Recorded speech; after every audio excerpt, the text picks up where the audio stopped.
মোটামুটি যারা গাছ পছন্দ করে, গাছকে ভালোবাসে, তাদের প্রত্যেকের বাসায় যে গাছটি দেখা যায় সেটা হচ্ছে মানি প্ল্যান্ট।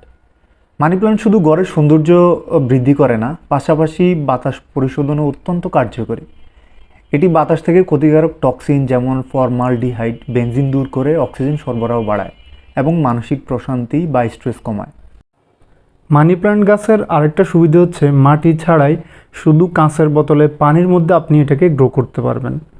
তো আপনারা দেখতে পাচ্ছেন এখানে দুটি কাঁচের বোতলে আমার মানি প্ল্যান্ট দেওয়া আছে।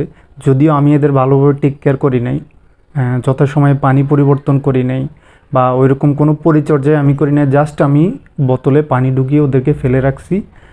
20-25 দিন পরে আমি জাস্ট পানি চেঞ্জ করছি, যেখানে 6-7 দিন পরে পানি পরিবর্তন করা উচিত।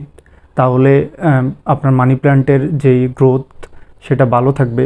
তারপরও দেখতে পাচ্ছেন এখানে অনেকগুলো কিন্তু শিকড় গজিয়েছে। তো চলুন আজকে আমরা মানি প্ল্যান্ট গাছগুলোকে পরিচর্যা করব।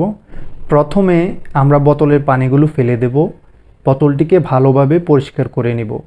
বোতলে থাকা যেই ময়লাগুলো জমেছে সেগুলো আগে ক্লিন করতে হবে। তারপরে আমরা করব গাছগুলোকে নিয়ে, গাছের যে রুটসগুলো মারা গিয়েছে, পচে গিয়েছে, পাতাগুলো শুকিয়ে গিয়েছে, সেগুলো আমরা ফেলে দেব। এখন আমরা বোতলে পানি অ্যাড করব। পানি অ্যাড করার সময় মনে রাখবেন বোতলটি যেন পুরোপুরি ভরে না যায়, কিছু অংশ ফাঁকা রাখবেন যেন মানি প্ল্যান্টগুলো একদম পানির ভিতরে না চলে যায়। সেক্ষেত্রে মানি প্ল্যান্টগুলো অনেক সময় পচে যায়, যার কারণে আপনাকে বোতলটা একটু ফাঁকা রাখতে হবে। আর আমি এখানে অ্যাড করেছি পাথর, যেটা দেখতে খুবই সুন্দর লাগে, পাশাপাশি আপনার সেট করতেও খুব ভালো কাজে দেয়। এটি আমার আরেকটি মানি প্ল্যান্ট, যেটা আমার অ্যাকোরিয়ামে সেট করা। এটাও শুধু পানির মধ্যে গ্রো করছে।